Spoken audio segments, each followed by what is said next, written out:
O áudio está desligado, Paulo. Tem que ativar o áudio aí do computador. Bem, é isso aí. Hoje nós teremos o professor Ronaldo Cavalcante, que é um amigo de longa data, alguém que a gente já acompanha há muito tempo. Foi meu professor de teologia lá no mestrado, no Sul-Americano.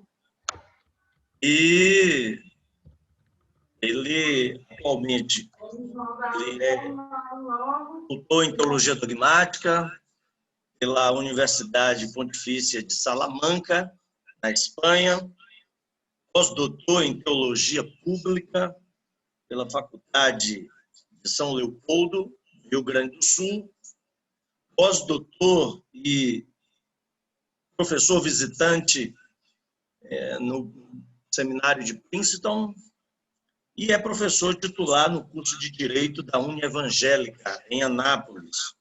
Pesquisador do NPTU, Núcleo de Pesquisa de Direito da instituição lá da Universidade Evangélica, com várias obras publicadas no Brasil e no exterior. E é pastor da Igreja Presbiteriana do Brasil. Casado, tem 3 filhos e 6 netos. E Ronaldo é uma figura assim que eu brinco com ele, que nunca vi um cara que não é de Salvador gostar tanto de acarajé. Porque quando eu pastoreava em Salvador, nós tivemos uma extensão do mestrado do Sul-Americano lá em Salvador. Eu morava lá, pastoreava lá, na verdade. Sou de Salvador, tem várias pessoas aqui, vários irmãos de Salvador. Uma alegria essa galera baiana aí. E o Ronaldo foi um dos professores do módulo de teologia pastoral da Faculdade Teológica Sul-Americana em Salvador, que a gente coordenava. E Ronaldo comeu acarajé assim, adoidado, nunca vi, e não fez mal. O cara é bom mesmo, viu? E graças a Deus aí pela vida do Ronaldo, amigo, parceiro, que hoje vai trabalhar esse tema que já está aí, sobre espiritualidade em um contexto pós-moderno. Essa é a temática hoje nossa.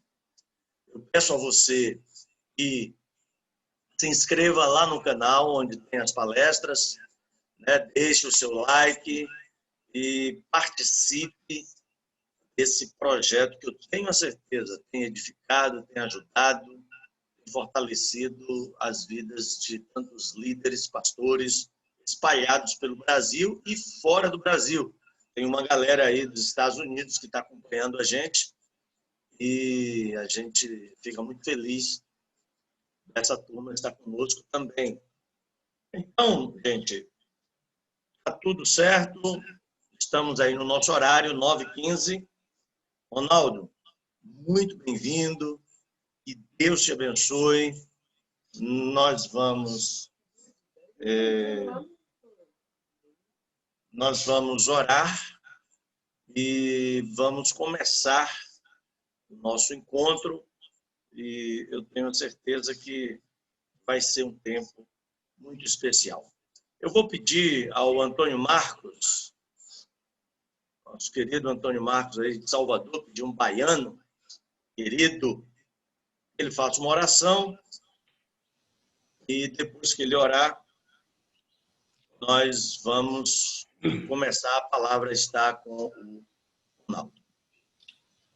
Amém, mestre. Bom dia. Vamos orar. Senhor, nosso Deus, nosso Pai, né, nós queremos agradecer por esse dia na Tua presença, agradecer ao Senhor por essa oportunidade maravilhosa que o Senhor nos concedeu, por essa porta que se abriu, para que estivéssemos aqui juntos, né, crescendo na graça, no conhecimento do Senhor, aprendendo, meu Deus, mais e mais acerca, né, das Escrituras, do nosso relacionamento com o Senhor, do pastoreio. Agradecer ao Senhor, Pai, por esses amados irmãos, pastores, professores, esses homens de Deus que se disponibilizaram para estarem conosco durante todo esse tempo, Pai. Nessa manhã em especial, agradeço pela vida, né, do pastor Ronaldo. Peço que o Senhor abençoe o teu filho, né, seu ministério, sua família. E peço, meu Deus, que o Senhor esteja instrumentalizando o teu filho também nessa manhã. Que o Senhor derrame graça, que o Senhor dê a direção do teu espírito e que o Senhor abençoe todos aqueles que estão conosco. Em nome do Senhor Jesus. Amém.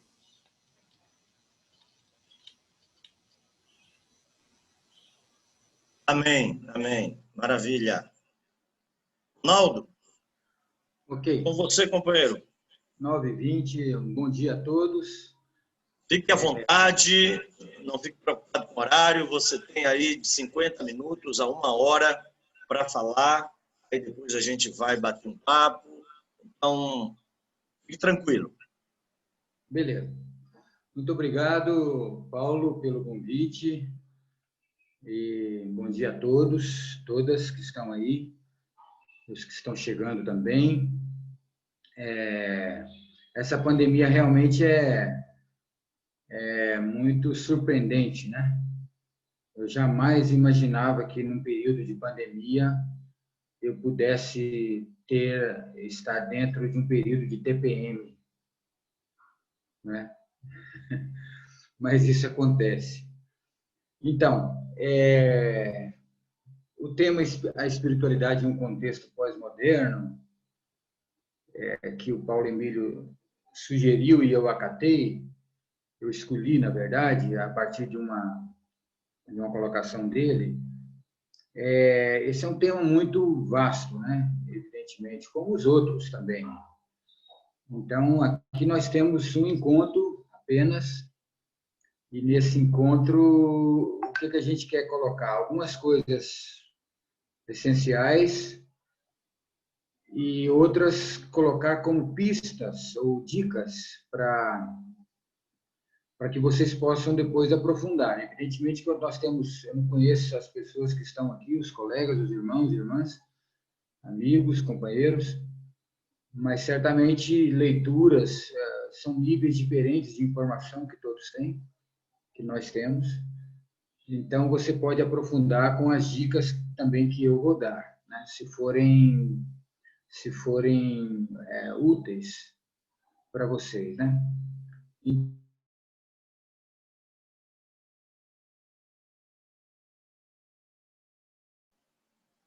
Ronaldo, seu microfone está desligado.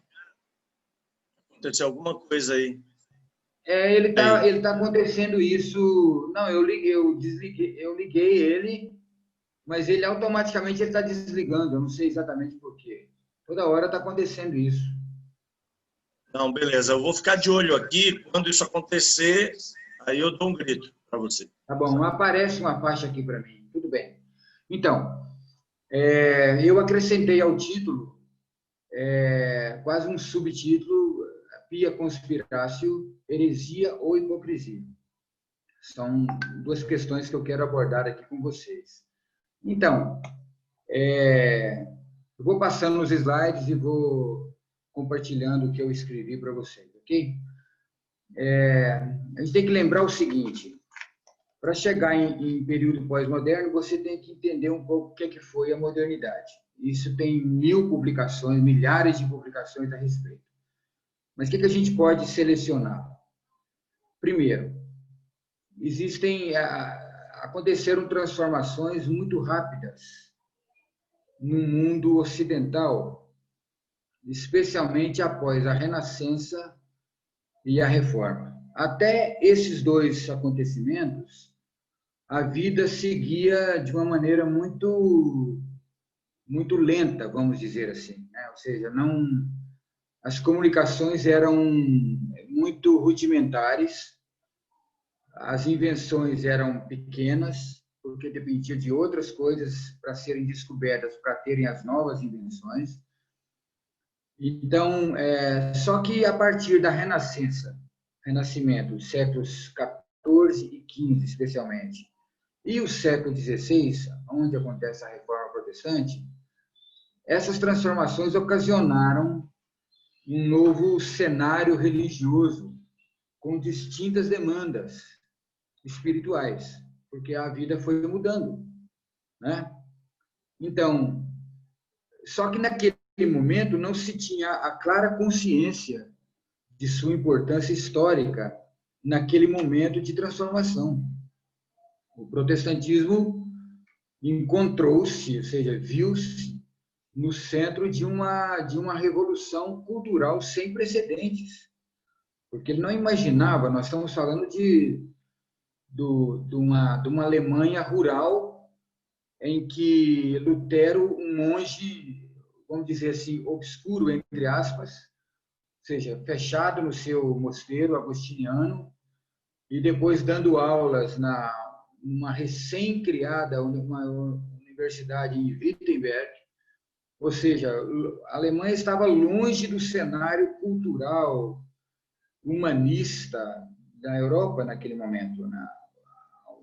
O humanismo estava presente na Holanda, em parte da Inglaterra e na Itália, especialmente, né? Então, na França, mas na Alemanha, não. A Alemanha era muito rural e, portanto, muito conservadora. Mas aí o protestantismo se viu nessa guinada cultural sem precedentes. Isso sinalizou um novo formato de espiritualidade, porque a vida estava mudando a olhos vistos, né? Ainda que o protestantismo portasse, vamos dizer assim, elementos da antiga tradição judaica, ele se comportou conforme os novos tempos estavam surgindo, né? Então,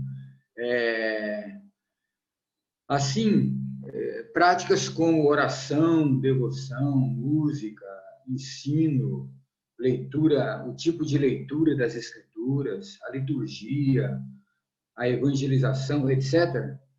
Tudo isso que compõe o que a gente chama de piedade cristã ou espiritualidade cristã, tudo isso deveriam, doravante, a partir de então, ser veiculadas em uma nova situação urbana e moderna.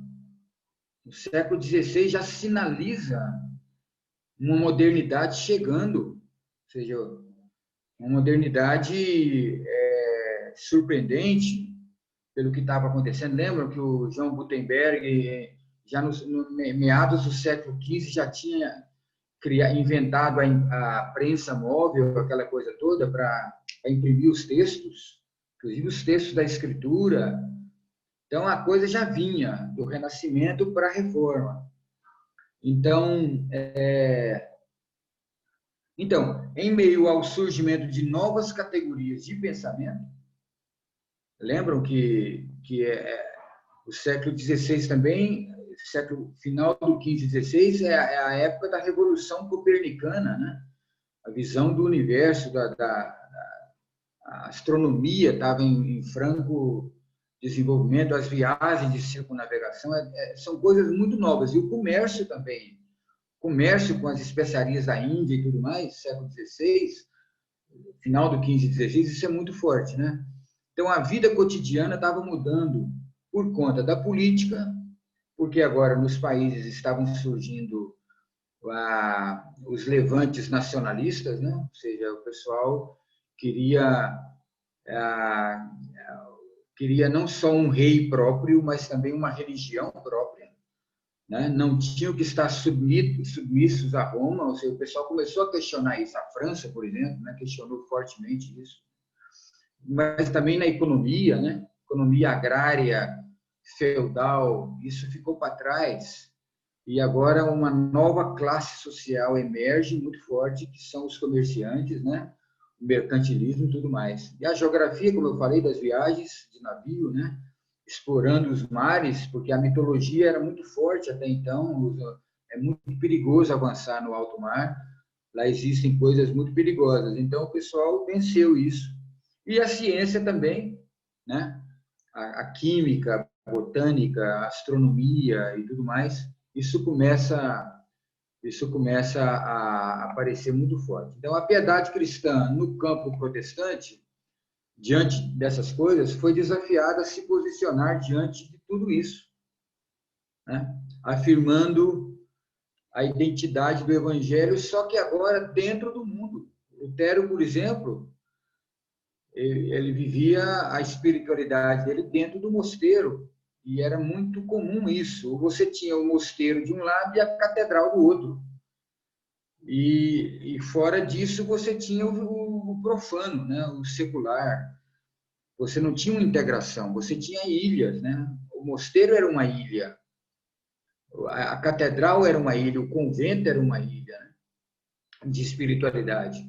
E Lutero estava nessa, mas ele sai, né? E aí o protestantismo, essa nova versão do cristianismo tem que se posicionar diante do evangelho, com o evangelho diante do mundo, no mundo, né? Então, por isso que nasce uma insólita piedade, uma coisa diferente que eu chamo de pia conspiratio. Por quê? Ou seja, os que protestaram, desde Lutero e Müntzer, Thomas Müntzer, e todos os demais, foram chamados naquele momento de revolucionários. Aliás, mais de uma vez, diversas vezes, obras importantes sobre a história do cristianismo, sobre a história do protestantismo, chamam o protestantismo de revolução. Foi um tipo de revolução, né? Uma obra, inclusive, importantíssima, original em inglês, de um teólogo até bem conservador, anglicano, chamado Alistair McGrath. Ele escreveu uma obra, Christianity, the Dangerous Idea, ou seja, o cristianismo como uma ideia perigosa, que no português foi traduzido por a Revolução Protestante e muitos outros. Ou seja, ora, os revolucionários, nesse caso, são conspiradores de fé. Grande diferença com as conspirações eminentemente políticas ou ideológicas é que todos esses revolucionários, eles cultivavam uma fé pessoal ou coletiva, enfim, pertenciam à igreja anglicana, luterana, calvinista, o que seja, e católicos também, né? Então, e esses conspiradores de fé buscavam articular, nesse novo momento, a tensão entre a fidelidade a Deus, essa é uma primeira coisa, a fidelidade a Deus e a presença no mundo. São duas coisas que você tem que, em algum momento, encarar e enfrentar. Como é que eu posso ser fiel a Deus e, ao mesmo tempo, estar presente no mundo? E o protestantismo enfrentou com coragem e muitas vezes com excessos, com erros, equívocos, essa tensão entre ser fiel a Deus e estar presente no mundo. Os riscos, ora, os riscos são muitos numa posição como essa, né? São muitos, por exemplo, o secularismo, o ceticismo, o moralismo e o fundamentalismo, né? São perigos presentes na caminhada de todos aqueles que estão sujeitos e que se propõem a andar com Jesus de Nazaré aquela segunda milha, sabe? Estando com ele nesse mundo e andando com ele, seguindo seus passos, os riscos são iminentes, como foram para Jesus e para os seus discípulos lá no início. Isso não muda. Isso foi um risco também muito antes para um patriarca chamado Abraão, que deixou tudo para ir obedecendo à voz de Deus. Ou seja, são discípulos aliançados com Deus, mas humanamente encarnados. Portanto, rebobinar a memória histórica das complexas relações entre o protestantismo e a modernidade, e no meio a tentativa de se forjar uma espiritualidade engajada, pia conspirácio, eu creio que é uma tarefa urgente e necessária. Apenas aqui recordar que o protestantismo esteve, então, na vanguarda da tentativa de dialogar com os demais segmentos cristãos. Isso é bom que a gente se lembre, né? As tentativas de diálogo com os outros segmentos cristãos, sejam eles católico ou ortodoxo, oriental, e outros que foram surgindo, como os valdenses e tudo mais, a iniciativa do diálogo foi uma iniciativa protestante, já no século XIX e depois do século XX todo, tentando fazer os encontros para o diálogo, né?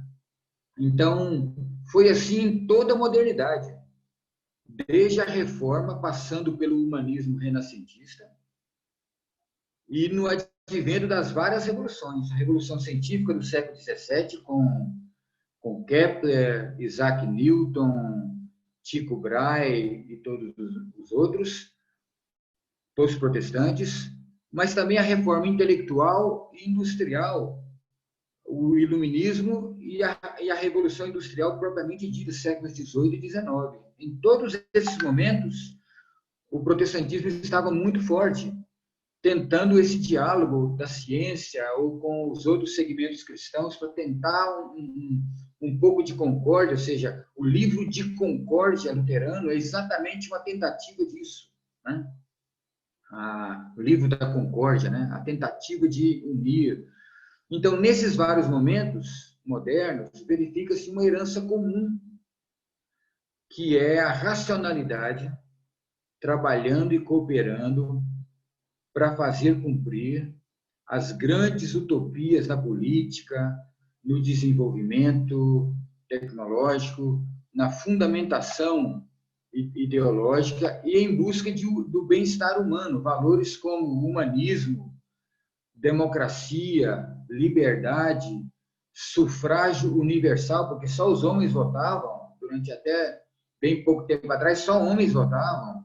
E aí você vai pesquisar a luta pelo sufrágio universal, as mulheres protestantes batalhando para poderem votar na Inglaterra, depois nos Estados Unidos, depois na Inglaterra, enfim, na França. Nós temos vários exemplos, né, disso aí, buscando melhores também condições laborais, né? Você vai pesquisar as pessoas que lutaram pelos sindicatos de trabalhadores para melhorar a condição do trabalhador. Os protestantes estão absolutamente envolvidos nisso. Ou seja, o protestantismo tem um monte de pecados, tem um monte de problemas, mas ele tem virtudes históricas que não podem ser negadas. As conquistas na área da educação, desde Lutero, Melanchthon, Calvino, mas depois especialmente com um homem, com um tcheco, da Tchecoslováquia, um protestante chamado Jan Comenius, que escreveu uma obra básica até hoje, a Didática Magna. Porque lá para trás, Lutero já tinha falado, toda criança, mulher e homem tem que estudar. E o Comenius aprofundou essa questão e revolucionou a educação em vários países, com a influência dele. Ele era também um protestante, né? Então, tudo isso teve no protestantismo, grosso modo, um forte aliado, né? Apesar dos seus brotes de, por exemplo, de fideísmo, ou seja, aquela obsessão pelo controle racional da verdade. Isso é um problema protestante. Sabe, aquela coisa, nós temos a verdade.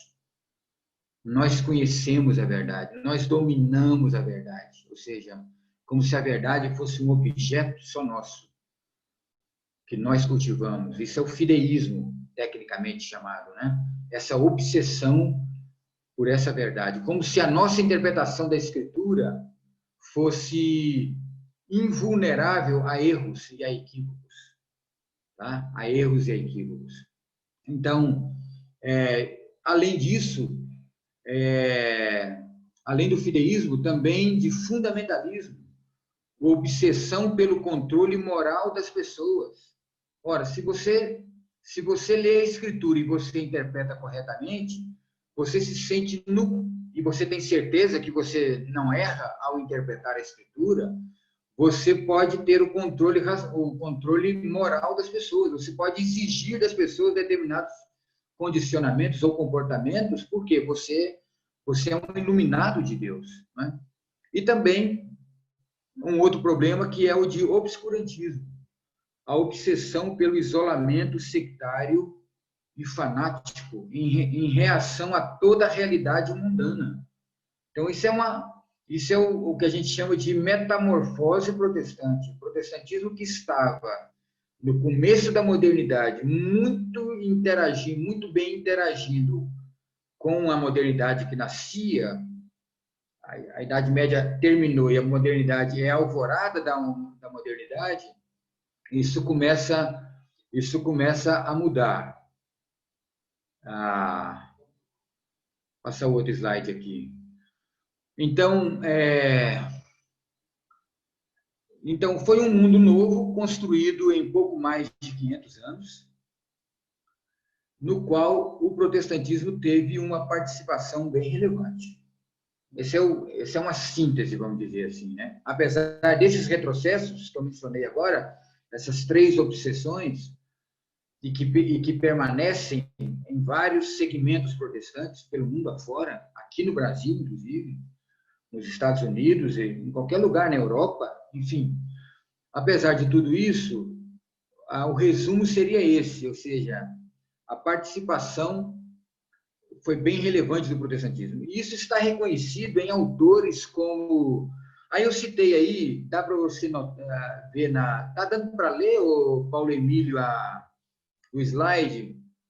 Eu citei vários autores que destacam, que não são autores protestantes, assim, não estão defendendo o protestantismo. Alguns deles são, mas eles não defendem. São cientistas sociais, são filósofos, sociólogos. E todas essas obras que eu coloquei, elas estão em português. Então, é para você quer aprofundar, lembra que eu falei no começo sobre dar um aprofundamento? Então, Whitehead, por exemplo, A Ciência e o Mundo Moderno, né? O Erich Fromm, aquele genial psicólogo, psicanalista, psicólogo, O Medo à Liberdade, o John Rawls, um filósofo da filosofia do direito, né? O liberalismo político, ele tem uma obra, uma teoria social, mas esse é o liberalismo político. O Zygmunt Bauman, bem conhecido, recém-falecido, Em Busca da Política. O Ernest Gellner, Condições da Liberdade. O Michael Walzer, professor em Princeton, As Esferas da Justiça. O Charles Taylor, teólogo, filósofo canadense, As Fontes do Self.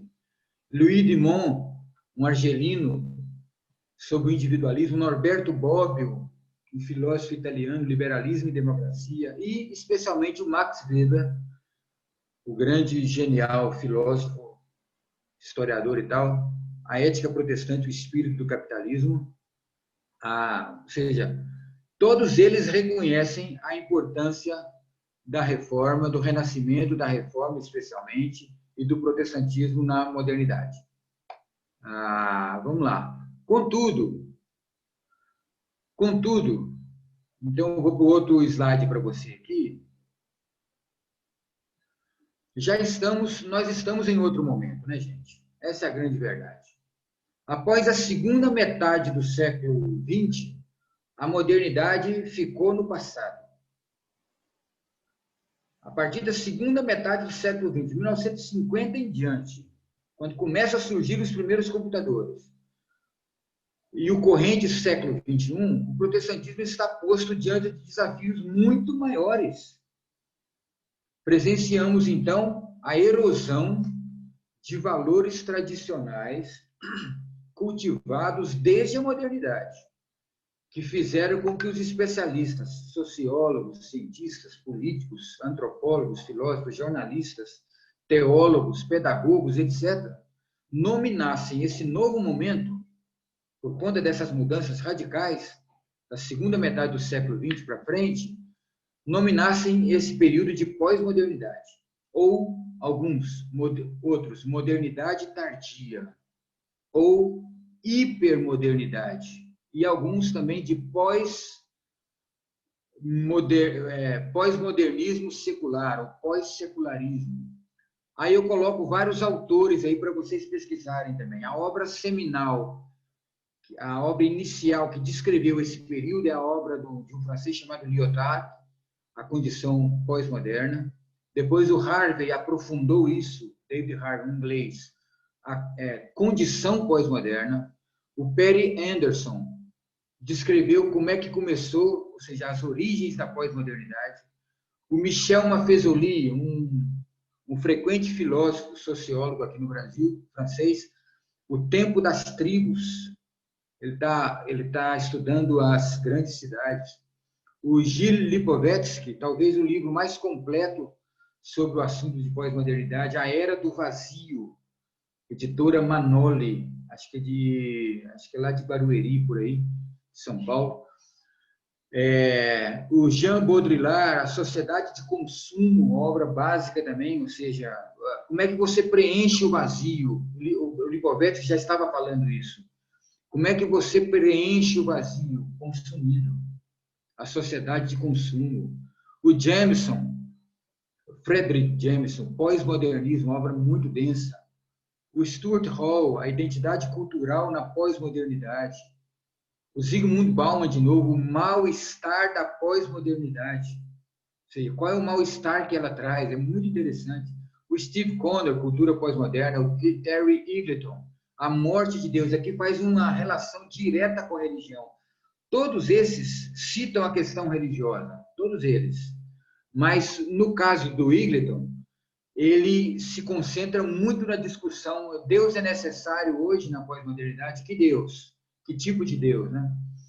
E também o David Lyon, esse sim é um protestante confessional, vamos dizer assim, trabalhou muito com a ABU, e ele escreve um livrinho pequeno, acho que saiu pela editora Loyola, Pós-Modernidade. E, finalmente, o que eu mais gosto é o Ulrich Becker, um sociólogo alemão, escreveu uma obra clássica, Sociedade de Risco. Ele faleceu em 2015, e ele, antes de morrer, ele não estava terminado, mas o pessoal, os discípulos conseguiram terminar, A Metamorfoses do Mundo. É um livro que saiu pouco tempo depois da morte dele, e é maravilhoso.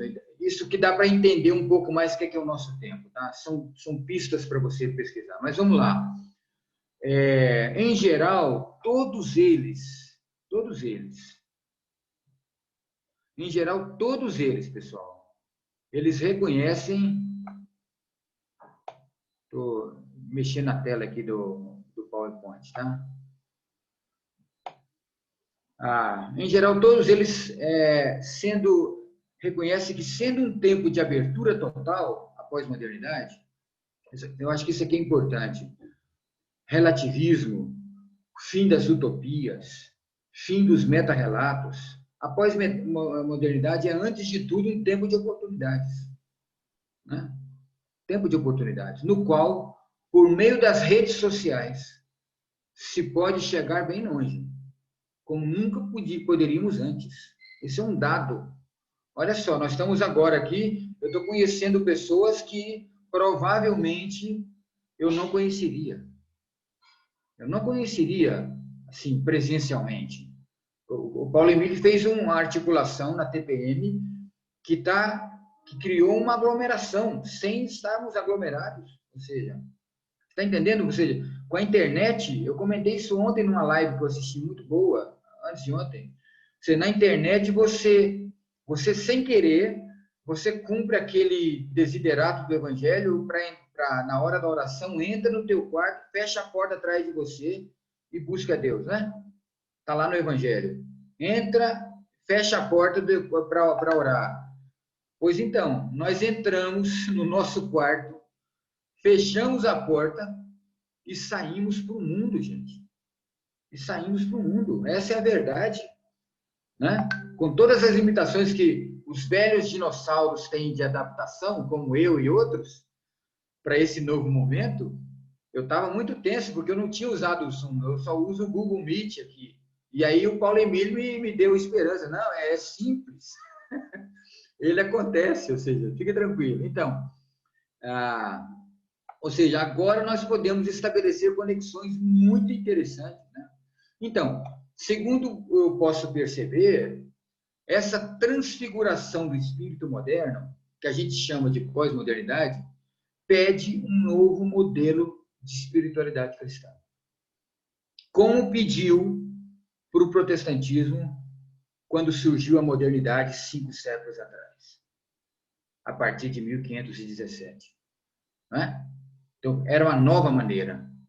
A espiritualidade é vivida no mundo, na modernidade. Agora, nós estamos muito além. Nós estamos no mundo literalmente. Nós estamos no mundo literalmente, ou seja, nós podemos conectar agora. Tem alunos de fora vendo essa live aqui agora, vendo essa palestra. Então, um novo modelo de espiritualidade cujo conteúdo se insira nessa nova realidade cultural. O que eu chamo isso de nova espiritualidade? Algo que seja dialógico e dialético. Dialógico no sentido de dialogar e dialético no sentido de rever as suas posições diante do diálogo. A dialética vai e vem quando é necessário vir e voltar. Não é sempre isso que nós fizemos no cristianismo? Nós sempre nos voltamos em arrependimento, por exemplo. Por que não voltar em ideias, em concepções e conceitos? Não é? Então, portanto, uma espiritualidade que intercambia experiências e conceitos.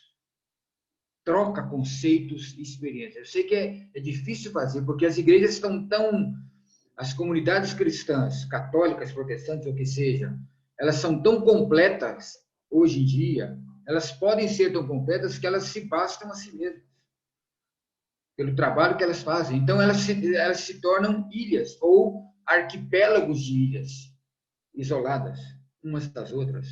Então, nesse sentido, é que eu proponho uma pia conspiratio, ou seja, um esforço-tarefa de esclarecimento de elementos importantes da identidade cristã. E eu uso a palavra aqui, esclarecimento, traduzindo a palavra alemã Aufklärung, que foi traduzida sempre aqui no Brasil por iluminismo ou ilustração, mas eu traduzo como o Adorno traduziu na sua obra Dialética do Esclarecimento, que é a melhor tradução para iluminismo.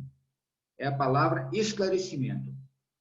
Então, a pia conspiratio tem a ver com isso. Na linguagem mais teológica ou mais bíblica, é a linguagem do discernimento, esclarecimento e discernimento juntos, de elementos, esclarecimento de elementos importantes da identidade cristã.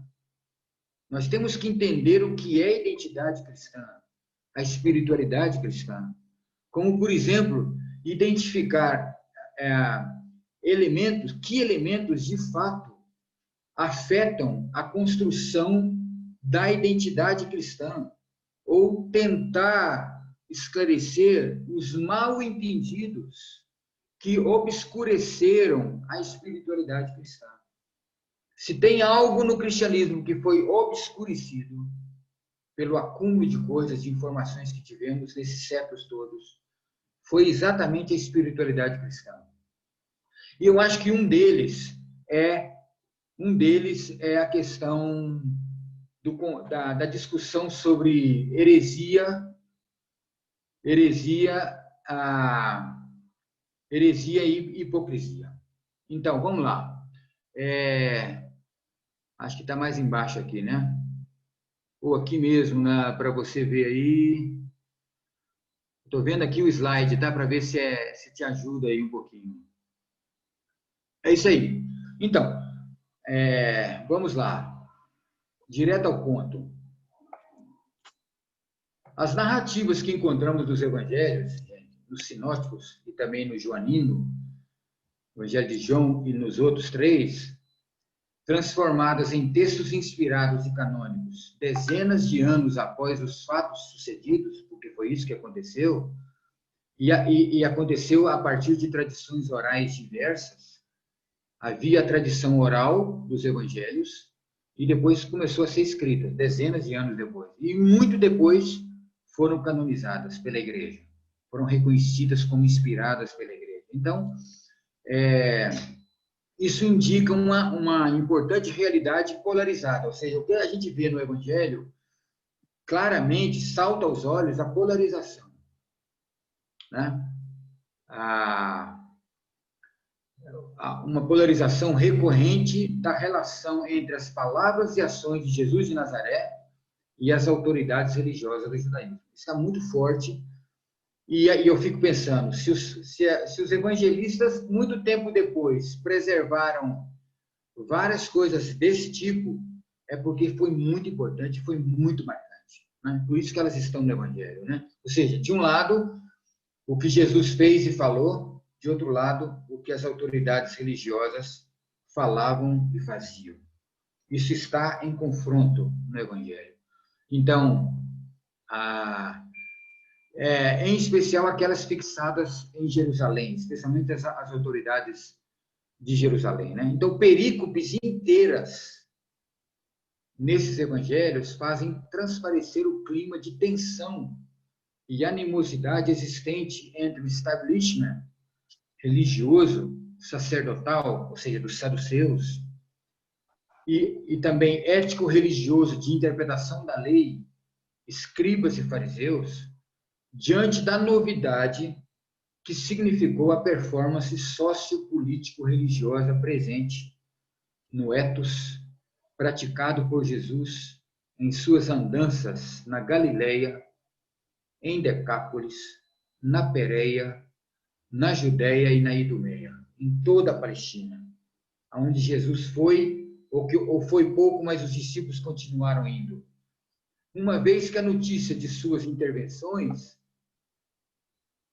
corria célere de uma geografia a outra. Essa é a verdade que está no Evangelho. Então, de fato, esta tensão é bem evidente mesmo numa leitura periférica e popular dos Evangelhos. Você não precisa ser especialista para perceber isso, que existe um antagonismo muito forte entre o que Jesus falava e fazia, o que as autoridades religiosas falavam e faziam, não é?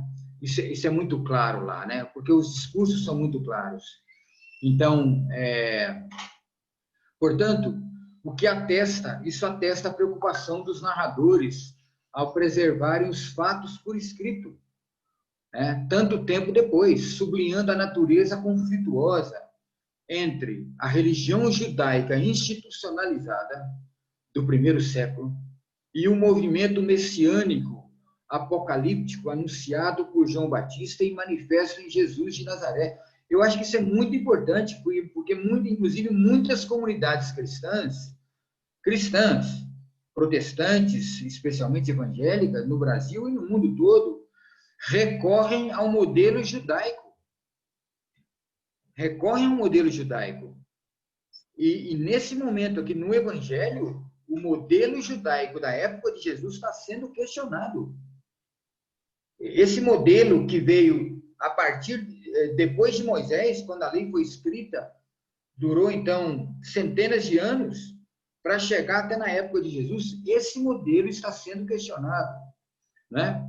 Então, tanto a descrição, o que a gente encontra nesses 4 evangelhos? Tanto a descrição dos sinais, dos milagres, e de alguns discursos, na verdade muitos, quanto à exposição detalhada de diatribes, de controvérsias teológicas de Jesus com representantes do judaísmo reinante, o que isso revela? Ora, nos mostra o lugar de proeminência nesses documentos evangélicos, como que pondo em relevo as antinomias existentes nas duas concepções contrapostas. Então, na verdade, isso é um alerta para a gente, aonde estamos calcando a nossa espiritualidade. Em que modelo calcamos a nossa espiritualidade?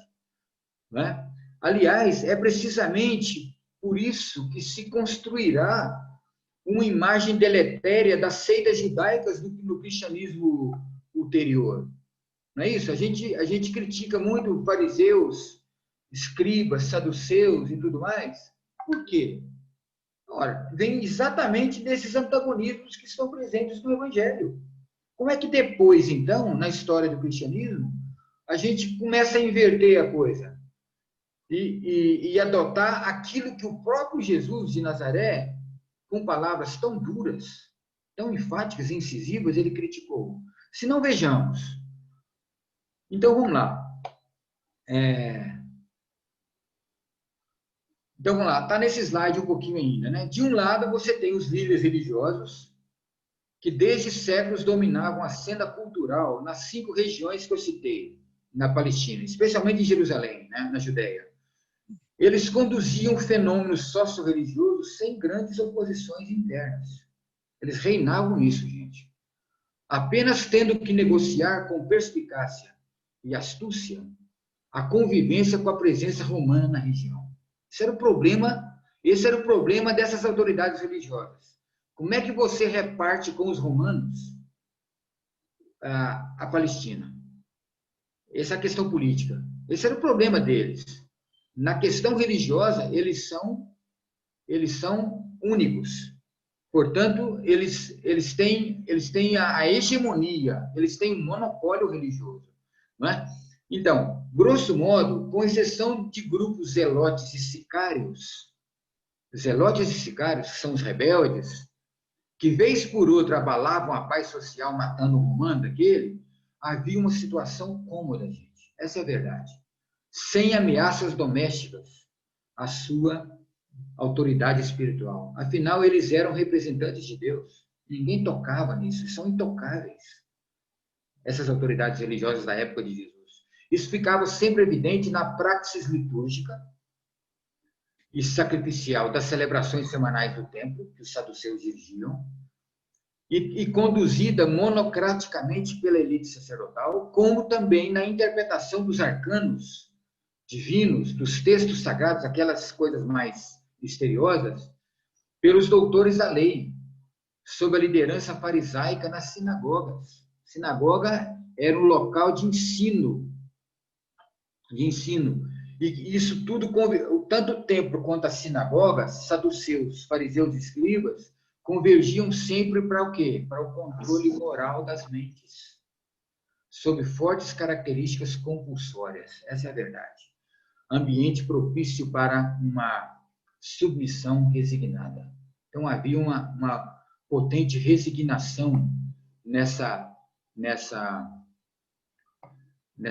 questão, né? Então, portanto, engendrou-se aí um modelo de legitimação do discurso religioso que, em seu momento, seria adaptado ao cristianismo, como eu falei antes rapidamente, como várias outras ideias e práticas. A religião judaica, para o cristão, ela é muito apetitosa, né? Ela é muito sedutora. Ela é muito sedutora, porque ela é repleta de simbologias.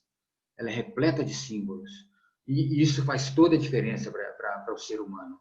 Então, ela agrada muito. Então, isso causou uma influência, porque é o modelo hegemônico, né? Porque, no final das contas, Jesus foi crucificado, né? Então, em tal modelo, a grande ameaça qual era? Qual era a grande ameaça para esse modelo hegemônico de espiritualidade das autoridades judaicas?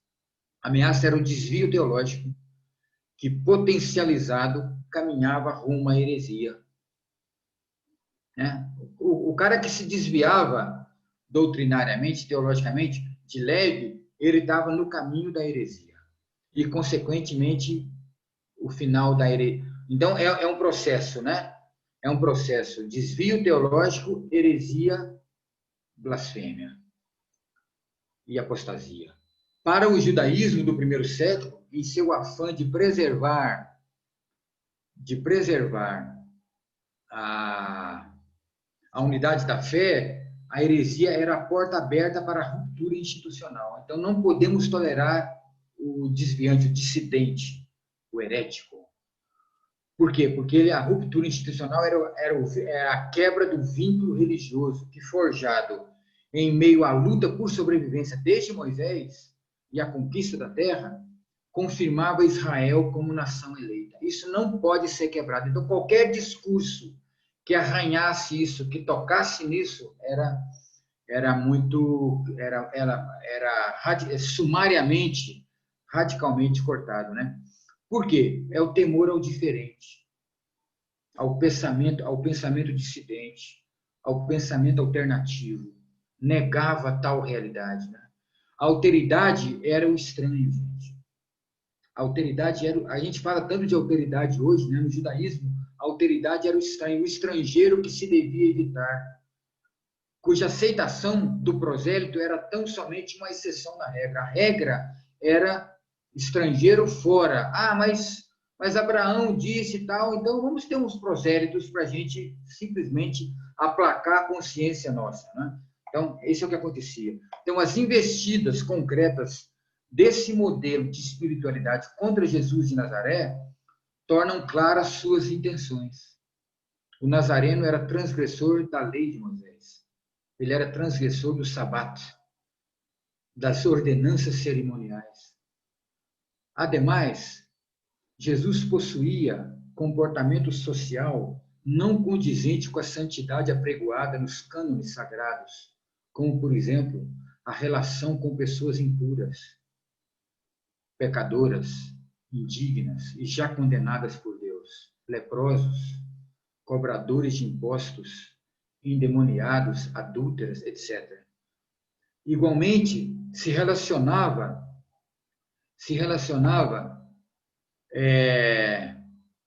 ambígua e suspeitosamente com mulheres. Isso era uma acusação feita contra Jesus também, além de dessacralizar lugares consagrados ao culto. A conclusão, então, gente, era óbvia. Os sinais que fazia eram uma evidência fática, difícil de negar, diante de tantas testemunhas.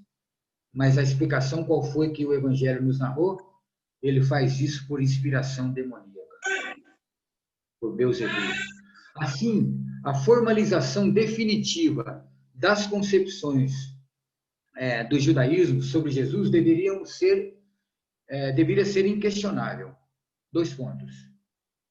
Trata-se de um herege no seu mais alto grau. Jesus de Nazaré trazia dentro de si o gene da blasfêmia, ignóbil no seu sentido mais vil, e por isso mesmo passível de uma condenação apropriada e equivalente, uma opinião exemplar. Então, contra esse discurso, o que nós temos? E aqui é a parte final, tá? Eu peço a paciência, porque, viu, Paulo? A paciência aí, tá bom? Estou terminando. De outro lado, aquilo que Jesus de Nazaré realmente trouxe de insólito e desconcertante na relação com Deus e a vida social em Israel. Para ele, a casta religiosa instalada no poder criou uma zona de conforto, um habitat seguro de onde controlava com eficiência o modus vivendi do povo comum. Tal domínio dava-se pelo temor infundido no imaginário coletivo, por meio da contínua ameaça contra a heresia. O que para Jesus era, para melhor compreendermos, uma cortina de fumaça, um artificialismo que escondia a real condição do clero judaico-palestinense. Quando aquilo que ele falou, em outras palavras, você está vendo o cisco no olho do teu irmão e você não consegue ver a trave no teu, você com o mosquito engole o camelo, é o que a gente chama hoje de cortina de fumaça. Então, eles levantavam um monte de pecados, todos relacionados com a blasfêmia, com a apostasia, com a heresia, com o desvio teológico, para esconder realmente a condição do clero judaico-palestinense. Tal revelação pode ser percebida, por exemplo, quando ele afirma: vinde a mim todos os que estáis cansados e oprimidos, e eu vos aliviarei. Tomai sobre vós o meu jugo e aprendei de mim, que sou manso e humilde de coração, e encontrareis descanso para as vossas almas, porque o meu jugo é suave e o meu fardo é leve. Então, o sistema vigente, em outras palavras, o sistema vigente extenuava as mentes e os corpos, transformava a religião em um peso oneroso a ser arrastado, com o intuito de aplacar a suposta ira de Deus contra a heresia, que eles veiculavam, evidente. Então, o que Jesus propõe? A leveza. A leveza de Jesus em sua conspiração piedosa. Sem sangue, sem pegar em armas, gente. Você fica pensando, né? Como é que o Martin Luther King, no século XX, conseguiu fazer o que ele fez sem pegar em armas, gente? Porque a inspiração dele vem diretamente daqui, para romper o racismo, a segregação racial. E o Mandela, que também, criado na igreja metodista, Mandela metodista, fez contra o apartheid na África do Sul. E muitos outros exemplos na história, moderna, inclusive, e pós-moderna. Então, a leveza de Jesus em sua conspiração piedosa, em sua espiritualidade engajada e encarnada, implicava em trazer à tona a verdade oculta, os segredos íntimos do coração, de uns e de outros. No caso da elite religiosa, era iminente o desvelamento, o que havia sido encoberto pela religiosidade aparente. E Jesus diz assim: ai de vocês, mestres da lei e fariseus hipócritas. Vocês são como sepulcros caiados, bonitos por fora, mas por dentro estão cheios de ossos e de todo tipo de imundície. Assim são vocês, por fora parecem justos ao povo, mas por dentro estão cheios de hipocrisia e maldade. E aí eu termino. Recentemente eu analisei uma tese sobre um judeu, um filósofo judeu, teólogo e filósofo, chamado Abraham Joshua Heschel. Muito importante. Do século XX agora. O rabino e filósofo Abraham Joshua Heschel alegou que a hipocrisia, mais do que a heresia, é a causa da decadência espiritual. Repito, a hipocrisia, mais do que a heresia, é a causa da decadência espiritual. Portanto, e aqui eu termino, não se deixe enganar. Não nos deixemos enganar. A história se repete. A identidade cristã está ameaçada não pela heresia. Nós temos os melhores manuais de teologia explicando a coisa. Todos os assuntos teológicos foram mexidos e remexidos, foram melhorados. Todas as confissões de fé, os dogmas, tudo isso explica muito bem. Nosso problema não é heresia, senão a falsa religiosidade. O grande problema da espiritualidade cristã é a hipocrisia de muitos, mas especialmente dos que conduzem os rebanhos. É isso aí. Muito obrigado, Paulo.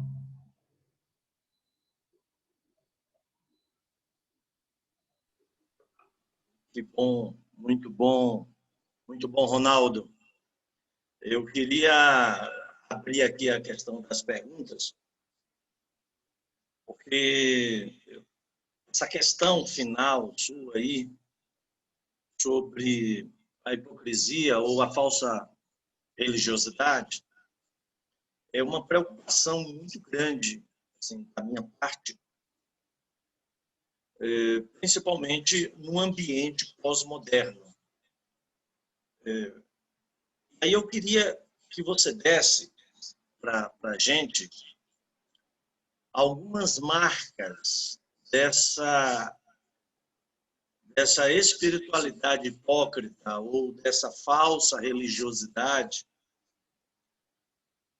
que hoje predomina em vários ambientes evangélicos.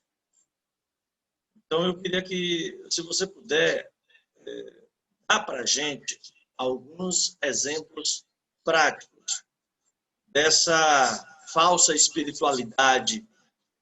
Porque, hoje em dia, muitas pessoas usam o texto bíblico para defender seus pontos de vista.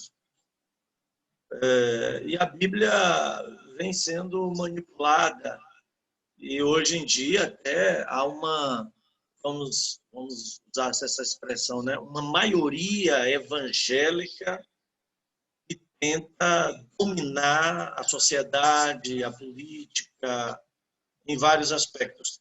Como é que essa questão da falsa espiritualidade se manifesta, quais são as manifestações dela e como que ela adoece a visão cristã do que é o Evangelho?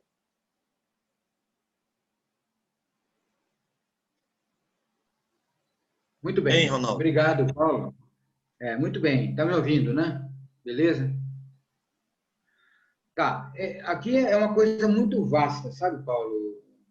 Até para dar oportunidade para outros. Mas eu marquei algumas coisas aqui na hora que você estava perguntando.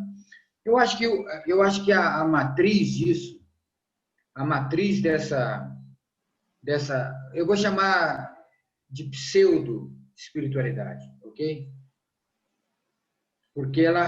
Porque não é simplesmente falsa, ela tem um quê de dissimulação, né? É uma dissimulação, porque ela tem o Paulo, inclusive, quando escreve uma das suas cartas, eu creio que é a de Colossenses, ele diz sobre a aparência de sabedoria, lembram? Esse caso, ou seja, ele estava falando sobre o gnosticismo, né? O gnosticismo que usava as categorias judaicas e cristãs, né? Junto com a filosofia grega. Então, ele estava questionando isso dos gnósticos. E ele, olha, eles estão entrando nas igrejas e eles têm uma aparência de sabedoria, mas não se engane. Essa é a ideia do Paulo lá atrás para coibir essa coisa que ele já pressentiu. Por quê? Porque eu acho que a matriz que deu origem a todas essas pseudo-espiritualidades cristãs tem a ver com a interpretação do Antigo Testamento. Tem muito a ver com isso. Ou seja, o Antigo Testamento, a gente tem que lembrar sempre, claro, o Antigo Testamento é um parâmetro, ele está colocado como balizas e tudo mais, os 10 mandamentos estão lá e tudo mais, e toda a história do povo de Deus. E agora, é bom a gente lembrar que a história que está contada lá, ela maximiza muito Israel, mas, ao mesmo tempo, por outro lado, ela conta os pecados todos dos reis e tudo que aconteceu nessa história, não é? Então, ao lermos o Antigo Testamento, ao lermos... É sempre bom lembrar, o Antigo Testamento faz parte da antiga aliança. A gente esquece disso. Eu posso ler o Antigo Testamento, evidentemente, mas eu sempre tenho que lembrar, colocar essa premissa. Ele faz parte da antiga aliança. Essa aliança foi quebrada pelos homens. E surgiu uma nova aliança inquebrantável. O autor aos Hebreus é muito claro nisso. Jeremias, o profeta, já tinha colocado isso de uma maneira muito simples. Colocou lá, acho que no capítulo 33, por aí, as duas em pé de igualdade, assim, pé de igualdade no sentido juntas no mesmo parágrafo, né? Localizou as duas juntas, a antiga, escrita em tábuas de pedra, e a nova, escrita em tábuas de carne, isto é, nos corações, que não pode ser mudado.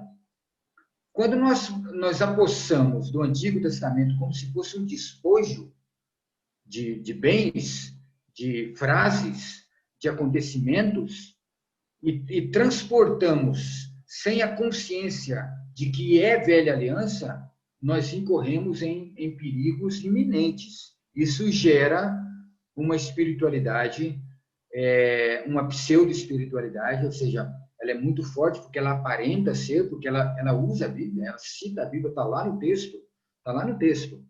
Ou seja, inclusive a questão da Guerra Santa, a jihad para os árabes, a Guerra Santa está toda no Velho Testamento, mas você encontra isso no Novo Testamento, a não ser aqueles casos em que os discípulos agiram como ainda judeus, porque tem isso também. Você está na Nova Aliança, eles estão entendendo a Nova Aliança, mas eles estão percebendo aquilo agora. Então, eles ainda têm um comportamento da antiga aliança. Por exemplo, quando aquele episódio muito interessante que tinham outros discípulos pregando e os apóstolos chegaram para Jesus e disseram: o senhor quer que a gente mande fogo sobre eles? Você quer que a gente mande fogo sobre eles? Ou seja, isso é um caso da antiga aliança, ainda uma tendência penetrando na nova aliança, um novo concerto que Deus fez, né? Então, esse tipo de coisa essa matriz da leitura do Antigo Testamento geram muitas coisas dos nossos dias, como as mega igrejas. Você tem grandes igrejas que fazem um trabalho maravilhoso na cidade, né? E aqui, lá em São José dos Campos, por exemplo, tem uma igreja da cidade, que faz um trabalho maravilhoso. É uma igreja muito presente na sociedade. E a gente conhece outras pelo Brasil afora. Mas você tem também igrejas que simplesmente são cabide de emprego para a questão, são tráfico de influência para a questão política, por exemplo. Ou seja, são muito manipuláveis politicamente para um lado, para a direita ou para a esquerda. E isso é muito ruim, porque ela está declarando oficialmente que não tem uma identidade, ou seja, ela é volúvel, ela vai conforme o vento da política, da cultura está mandando. E eu acho que tem muito mais coisas, mas eu acho que é isso aí. Se a gente consertar, se a gente olhasse com mais carinho para o Antigo Testamento, sabendo que ele é velha aliança e que a gente tem que ter muito cuidado para fazer as interpretações, a gente eliminaria já muitas coisas dessas que estão por aí. Valeu, muito obrigado, Ronaldo. Eu vou passar aqui para o André Pereira, e depois o Piedoso. Tá bom? Piedoso Feca. Então, primeiro o André, pela ordem aqui. Vamos lá, André. André.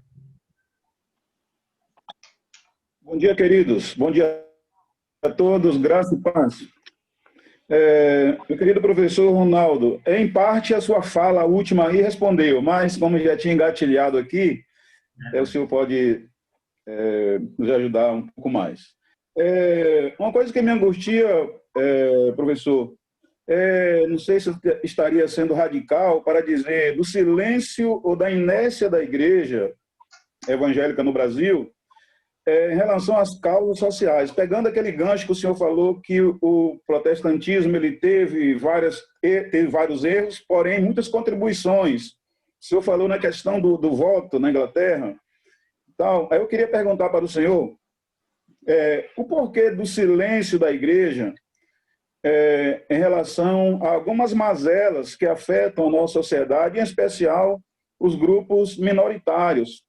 Por que a igreja, ou alguém, por que uma voz protestante, evangélica, não se levanta para dizer que o que fazem com os negros, o que a polícia faz com os negros, as abordagens, isso deve parar, ou assim, do jeito que fazem não deve ser?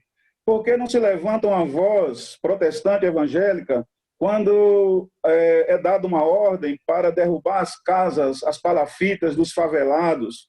Por que alguém não se levanta para dizer, opa, vai derrubar, mas não há uma alternativa? A que o senhor atribui esse silêncio da igreja? Obrigado, André. Eu acho que isso aprofunda ainda mais o que eu falei até agora, desde o começo da palestra, né? Ou seja, isso vai para o pé no chão, vamos dizer assim. Coloca o pé no chão, né? No chão da fábrica, no chão da cidade e tudo mais. Eu acho que realmente aconteceu Eu citei um autor aqui, André, depois vocês dão uma olhada, um dos últimos autores que eu citei, vários autores, é Ulrich Beck. Ulrich Beck. É um sociólogo falecido em 2015. Ele tem um conceito novo de transformação, de metamorfose. Transformação, ele fala que mudança e transformação é diferente de metamorfose. Então, depois que eu li a obra dele, eu entendi muito, eu até comecei a escrever um artigo sobre a metamorfose protestante, que eu não terminei o artigo. Mas é exatamente, você está me motivando a continuar a escrever esse artigo. Ou seja, aconteceu no protestantismo uma metamorfose. Porque o protestantismo, nos seus inícios, com todos os problemas, ele sempre, quando ele, por exemplo, ele construiu, era palavra de ordem. Quando você construir uma igreja, isso eu estou falando de luteranos, de anabatistas, de metodistas, de anglicanos, de presbiterianos, de tudo. E depois dos pentecostais também, mais tardiamente. Quando você construir uma igreja, do lado você construa uma escola e do outro você construa um hospital. Essa era uma pedra de toque do protestantismo. Mas o protestantismo, exatamente com essa matriz judaica, o que fez o judaísmo? Se você pegar o judaísmo, ele fez exatamente isso. Ou seja, ele metamorfoseou, a lei ficou sendo a coisa única a ser feita, portanto, o grande pecado era a heresia e você deixa as outras coisas do lado. Por isso que os profetas, quando levantavam, quase todos eles eram unânimes em alertar sobre o quê? O órfão, a viúva e o estrangeiro. Então, essa metamorfose aconteceu no judaísmo, de deixar o povo para lá, de abandonar as causas sociais. O Amós, por exemplo, o profeta Amós talvez seja o mais evidente nisso, ele deixa claro, né? Ou seja, ele coloca o dedo na cara dos sacerdotes e de outros, ou seja, a causa social ela faz parte da piedade judaica, mas eles não entenderam isso, ou seja, o modelo hegemônico é um modelo institucional. Então, o que aconteceu com o protestantismo? A institucionalização. Ou seja, o processo institucional é normal, ele tem que acontecer mesmo, né? O Max Weber explicou isso de maneira muito clara, ou seja, o carisma inicial, depois que morrem os fundadores, os pais, os patriarcas, ou os profetas, depois que morrem, o carisma entra num processo de rotinização. Ora, só que no processo de rotinização, você tem todo o arsenal de informações para manter as causas sociais. Mas quando você reparte, como o judeu fez, a vida depois de um tempo, né? A vida sagrada da vida profana, quando você divide isso na verdade é uma questão grega, platônica, porque isso atingiu o protestantismo, atingiu o cristianismo medieval católico e também atingiu o judaísmo posterior, que entrou no diálogo com o helenismo, com o platonismo, o aristotelismo, isso entrou também no judaísmo. E estava na cultura grega. O cristianismo pega isso, o protestantismo recebe isso lá na frente. E não tem a consciência crítica de fazer diferença. Só que muitos fizeram isoladamente. Ou seja, Wesley foi uma pessoa dessa. Ele estava absolutamente dentro de uma igreja anglicana, distante do povo, e ele fez uma revolução. Você pega um movimento, por exemplo, do Salvation Army, né? Exército da Salvação, e outros movimentos sociais grandes, os orfanatos, os principais orfanatos europeus protestantes, que cuidavam das crianças abandonadas, que era o que mais tinha na época na Inglaterra, por exemplo, né? O George Miller, por exemplo, em Bristol, né? Ou seja, são centenas e centenas e centenas de crianças. E tudo mais. E aí a luta, como você bem disse, a luta do Wesley, inclusive mandando uma carta para o William Wilberforce, para continuar, para largar de mão dessa dúvida de ser ministro de igreja. Ele tinha que ser político mesmo. E ele foi da Câmara de Deputados. E aí, por isso, e pela força dos Quakers, dos metodistas que tinham acabado de surgir, e de outros grupos batistas, na Jamaica, por exemplo, né? O herói da Jamaica é um diácono batista negro. A estátua dele na praça central de Kingston, na Jamaica. Ou seja, por quê? Porque eles lutaram pelo social, ou seja, o protestantismo como um todo, ele rompeu com isso, André.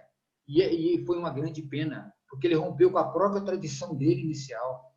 E ele entrou em outras questões que são muito mais cômodas, que são muito mais agradáveis, né? Uma igreja cheia, cantando louvores, isso é maravilhoso, o pessoal não quer sair dali. é o monte dos discípulos, né? A gente não quer sair dali para a rua. Então, a gente esqueceu isso é uma pena. Então, quando a gente vê o ministério de Jesus, a gente volta para o ministério de Jesus, faz o filtro do judaísmo, do helenismo, ou seja, filtrar isso, a gente consegue retomar o caminho de trabalhos. Agora, são trabalhos, eu diria que hoje, depois de 5 séculos, deve ser um trabalho de formiguinha, sabe? Assim, né? A gente tem aqui um trabalho de uma amiga nossa, minha comadre, que trabalha com o bairro da Primavera, aqui em Anápolis. E a transformação das famílias é algo evidente pelo Evangelho, mas você chega por causas sociais, né? Você imagine que se você tirar as santas casas de misericórdia, você tirar as santas casas de misericórdia do Brasil, isso no caso do catolicismo, o que sobraria? Ou seja, o Estado não chega nas pessoas. Quem chega são as igrejas estão espalhadas e elas têm que aproveitar essa oportunidade. Agora, então, com essas informações totais que nós temos, eu acho que é por aí que a gente deve ir. Mais ou menos isso. Obrigado, Ronaldo. Vamos lá, Piedoso. Você com a palavra.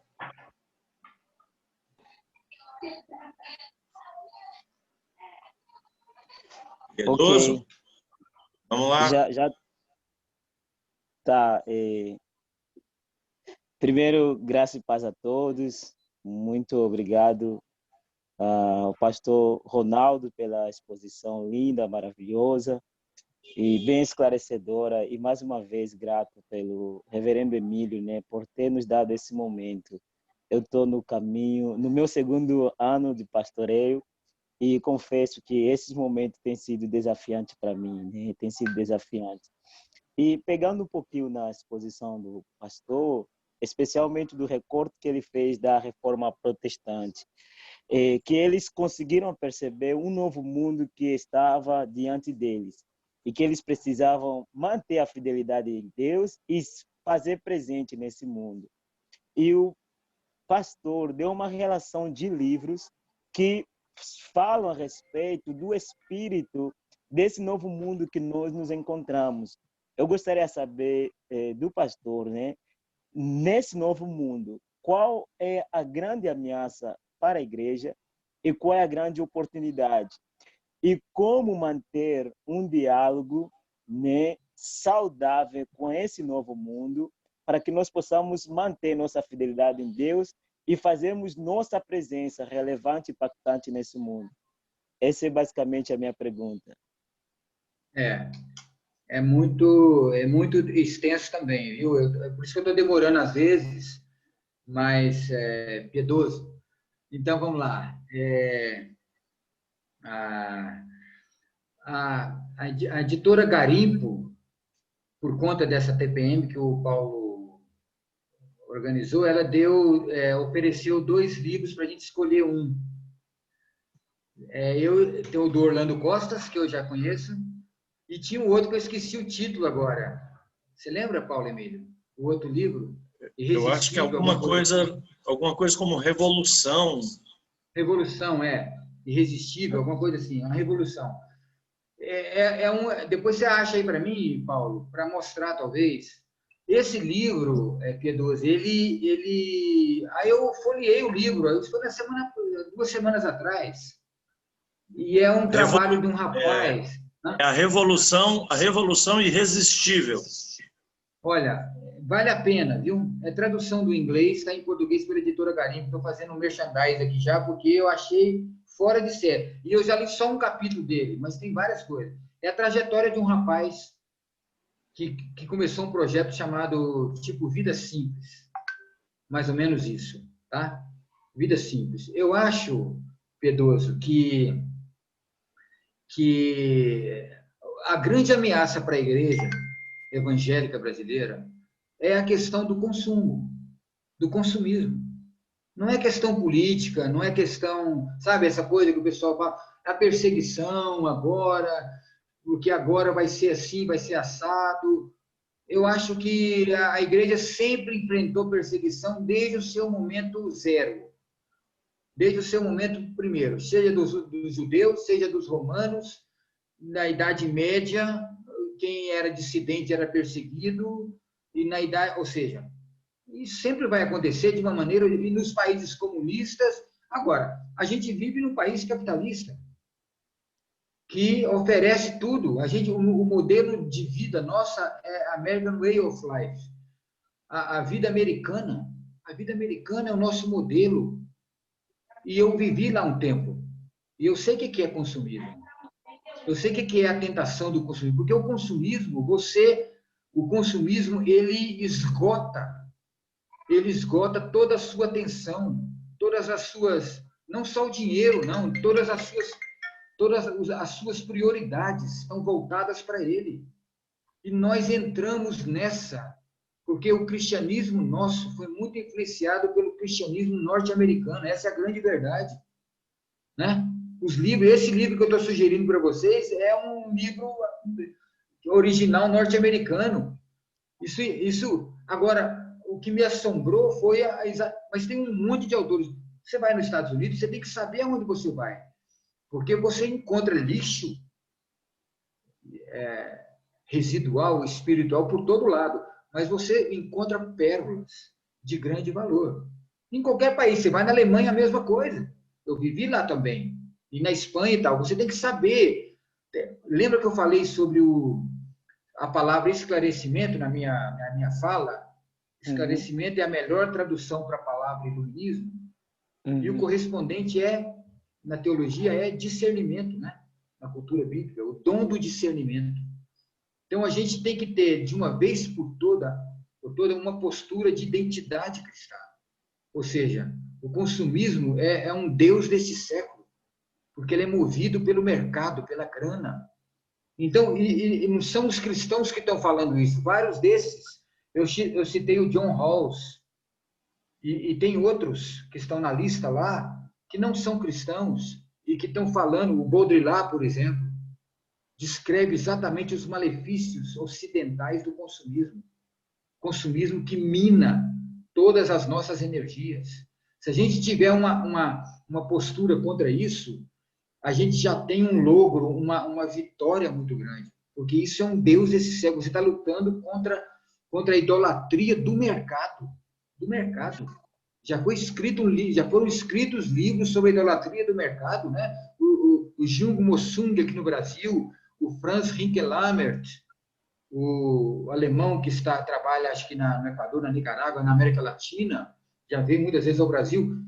Todos eles já trabalham essa questão, ou seja, a grande ameaça para a igreja é uma ameaça doméstica dela, não vem de fora, é a sua postura. Quando você não tem uma identidade espiritual cristã muito bem alicerçada, muito bem fundamentada, sabendo, por exemplo, hoje a gente pode saber qual que é o grande problema para a espiritualidade cristã. Ora, não é heresia, é hipocrisia. Lembra quando Moisés desceu do monte?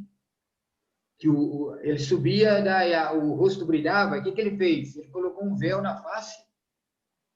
Porque o véu significava autoridade. O pessoal batia o olho no véu, não, ele teve na presença de Deus. Isso é uma coisa do judaísmo que passou para o cristianismo e depois passou para o protestantismo. E aí, quando você não tem essa coisa bem resolvida, você se deixa levar pelo consumismo. Eu acho que esse é talvez o maior problema que nós tenhamos, porque a gente tira Deus de lado, coloca Deus de lado, e a gente dá muito mais valor, a gente dá muito mais tempo. Como é que a gente sabe que a gente valoriza uma coisa mais do que outra? Quando você gasta mais tempo com ela, né? Um aluno vai fazer uma prova, ele gasta 5 minutos e ele quer o quê? Ele quer uma nota boa? Um aluno foi fazer um teste psicotécnico com a minha esposa, que é psicóloga, na ANAC, para ser piloto. Ele tinha 15 minutos para fazer, ele fez em 3 minutos o teste, ele foi reprovado. Ou seja, você valoriza aquilo que você gasta mais tempo nisso. Não é só questão de dinheiro. E o consumismo mina, ou seja, está sorvendo todas as nossas energias para ele, né? E Deus está colocado como segundo, terceiro plano. Acho que é por aí. Essa é a grande ameaça contra a igreja. Né? E ele falou da oportunidade também. Ele falou da Oi? oportunidade, e a oportunidade nesse A tempo oportunidade... deixa eu me lembrar. A Fala de novo, André. oportunidade. Pedroso, desculpa. piedoso. Sim, eu perguntei a ameaça e a oportunidade, né? Acreditamos que esse mundo ele também oferece uma oportunidade para a igreja. Qual seria essa grande oportunidade, né, que a gente precisa abraçar para a gente poder ser relevante? Eu falei na minha fala, eu deixei claro que a pós-modernidade é um tempo de oportunidades. Eu acho que porque é exatamente um tempo de interação. Interação total. Você tem interação hoje. Você não tem mais desculpa. Antes, você para conhecer uma ideia uma ideia genial de uma pessoa que pode te ajudar, de uma igreja, você tinha que esperar o livro aparecer, né? Ou você tinha que viajar para o outro lado do mundo. A maioria não pode isso. Hoje você pode ter acesso a tudo isso. Então a gente tem que saber usar muito bem essas redes sociais. Essa é a maior oportunidade. Como eu disse antes, você entrou para o quarto, fechou a porta e conheceu o mundo inteiro. Essa é uma coisa, aquilo que William Blake, um grande filósofo inglês, falava: você tem um universo na palma da mão. A flor silvestre, ele fala do grão de areia, da flor silvestre e o universo na palma da mão. Ele viveu no século XVI para XVII. Nós temos o universo na palma da mão. A gente tem que veicular notícias boas, notícias do bem. A gente tem que ter a coragem de dizer quais são os nossos reais problemas. Nosso real problema não é heresia, é hipocrisia, mas tem outras coisas. Você pode, por exemplo, estudar alienação e encarnação, que aí entraria exatamente, Pedroso, nessa questão tua. Alienação ou encarnação? Doutrina ou teologia?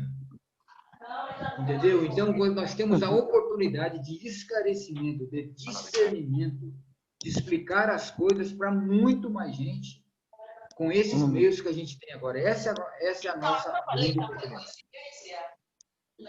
Certo. Obrigado, pastor. Foi bem esclarecido mesmo. Obrigado. O Ronaldo, eu queria trazer... Deixa eu ver aqui se tem mais alguma pergunta, porque eu tenho uma... Oi? Madalena.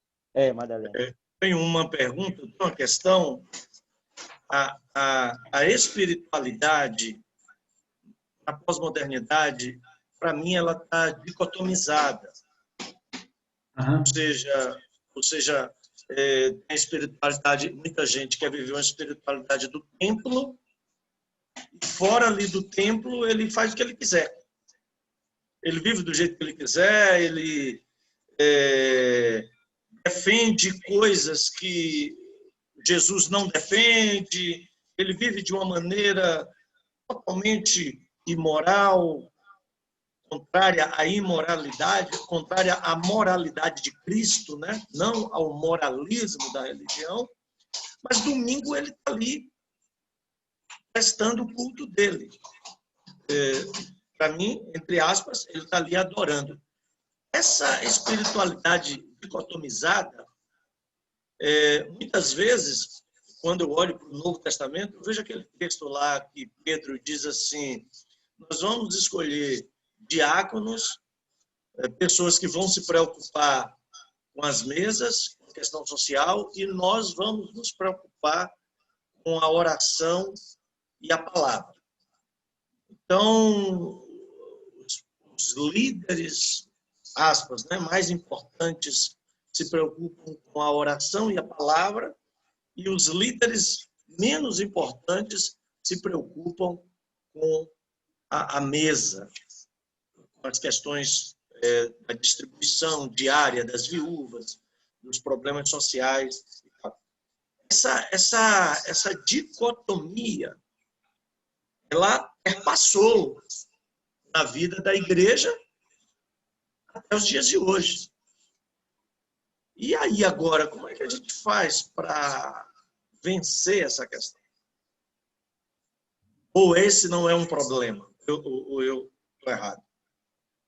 Não, eu acho que que eu comecei a fazer agora, esse mês de setembro, Paulo Emílio, que eu compartilho com vocês. Aí eu fiz um teste hoje aqui, nessa fala. Pensando que eu estou nesse caminho da questão da espiritualidade há muitos anos, assim, preocupado com isso, não sei, o que a gente pode fazer? Então, é claro, eu fui ler as coisas não protestantes do próprio cristianismo original, né? Aí eu escrevi um livro que vai até Santo Agostinho, aí estou escrevendo um outro da Idade Média, focando sempre na espiritualidade.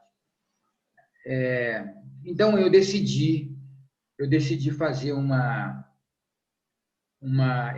que eu entendi? Que para você começar a falar positivamente da espiritualidade, para que haja uma interação, para que haja uma compreensão legal, você tem que dar uma limpada na área, sabe? Essa seria talvez a melhor expressão. E a limpada na área seria... porque é um acúmulo de coisas que a gente foi acumulando, né? E está lá na sala nossa, está no nosso quarto, na nossa sala. Você tem... Para você fazer um novo sinteco, você vai ter que fazer uma boa... Você vai ter que limpar a coisa, vai ter que raspar isso tudo, né? Para colocar um novo piso e tudo mais. Enfim. Então, o que eu pensei em fazer?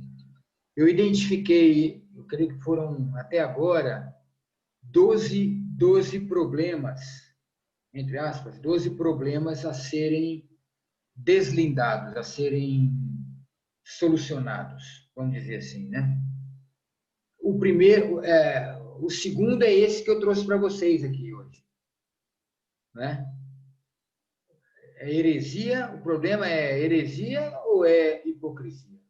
Eu acho que a gente tem que, primeiro, desconstruir o que essas ruínas todas que foram colocadas. Lembra do Isaías? Há tempo para tudo, há tempo de derribar e tempo de plantar, tempo de tirar e tempo de edificar. Então, eu acho que nesse momento, para o protestantismo brasileiro, para a igreja evangélica brasileira, o que seja, mas também para os cristãos em geral, né, para católicos. Hoje eu tenho minhas melhores interlocuções são com católicos, por exemplo, né, para a espiritualidade católica. Então, enfim, então eu identifiquei uma dúzia, pelo menos, já, que eu vou transformar isso em texto, como eu coloquei agora este para vocês, heresia ou hipocrisia. Então, e muitos deles tocam nessas questões todas que você está falando, da questão da dicotomia. Acho que, porque, na verdade, é uma dicotomia. É isso ou é isso? Né? É heresia ou é hipocrisia? É fé ou obras? Ou pode ser fé e obras?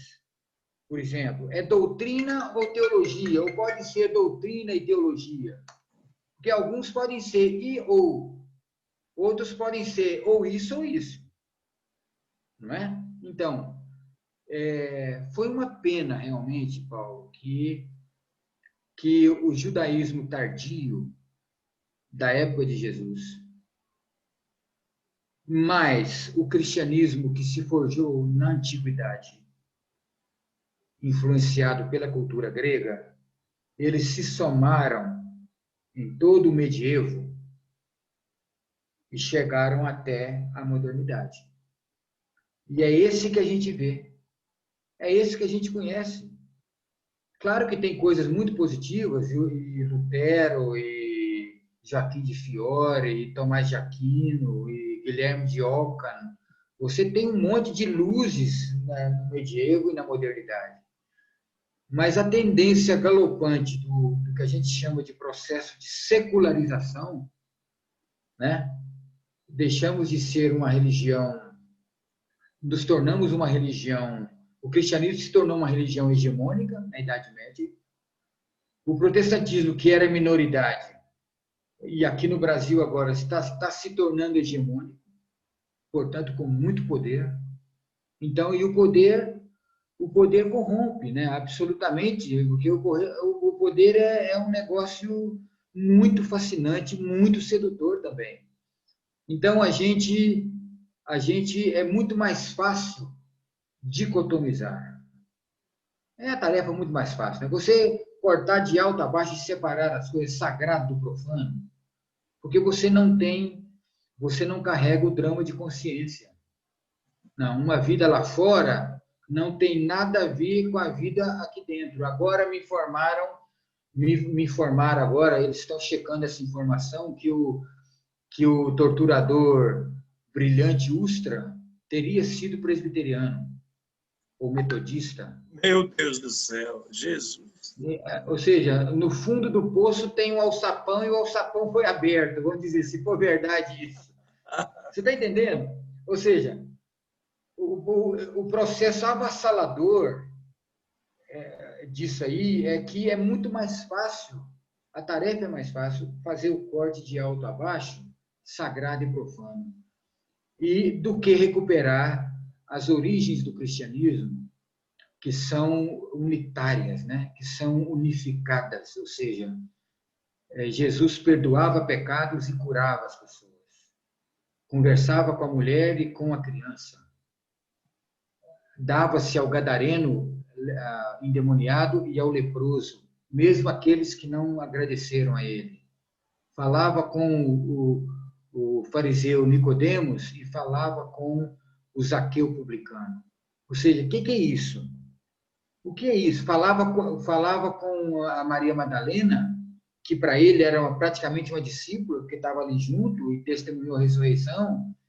Falava com pessoas ilustres, com José de Arimateia, o que seja, e falava com a mulher de Tiro e Sidom, lá no Líbano, uma fenícia pagã, ou seja,